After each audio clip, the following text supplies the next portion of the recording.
Hi, எல்லாம் budget friendly cars எவ்வளோன்னு என்கிட்ட கேட்டுட்டு இருந்தாங்க. ஸோ அவங்களுக்காக ஸ்பெசிஃபிக்காக ஒரு 16 மாடல்ஸான கார் என்கிட்ட இருக்கு. So under 350 range. ஸோ எல்லா கார்ஸ் இங்கே பார்த்தீங்கன்னா 350 பட்ஜெட்டில். ஸோ இங்கே நீங்கள் பார்க்கலாம், ஒரு 16 mods of varieties of car இருக்கு. Purely metal based cars. So complete sports variant and classic vintage cars இருக்கு. ஸோ இங்கே பார்த்தீங்கன்னா விண்டேஜ் மாடல் கார் உங்களுக்கு காமிக்கிறேன். ஸோ இதுலேயே பார்த்தீங்கன்னா நம்மக்கிட்ட ஒரு 6 to 7 மோட்ஸ் இருக்கு. டிஃப்ரெண்ட் டிஃப்ரெண்ட் கலர்ஸில் இருக்கு. ஸோ இதுலேயே பார்த்தீங்கன்னா டோர்ஸ் கூட ஓப்பனபிள் தான்.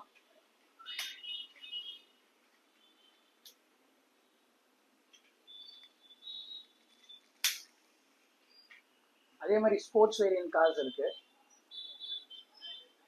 லாம்போகினி, புக்காட்டி, இதுவும் பார்த்தீங்கன்னா டோர்ஸ் ஓப்பனபிள் தான். ஸோ பட்ஜெட் வேரியண்ட்டுக்காக பட்ஜெட் ஃப்ரெண்ட்லி கார்ஸ் பார்த்தீங்கன்னா under 350. So you can have a look. இதோட வீடியோ அண்ட் பிக்சர்ஸ் வேணும்னா கீழே ஷேர் பண்ணுறேன். So stay tuned for more product related information and queries. Thank you.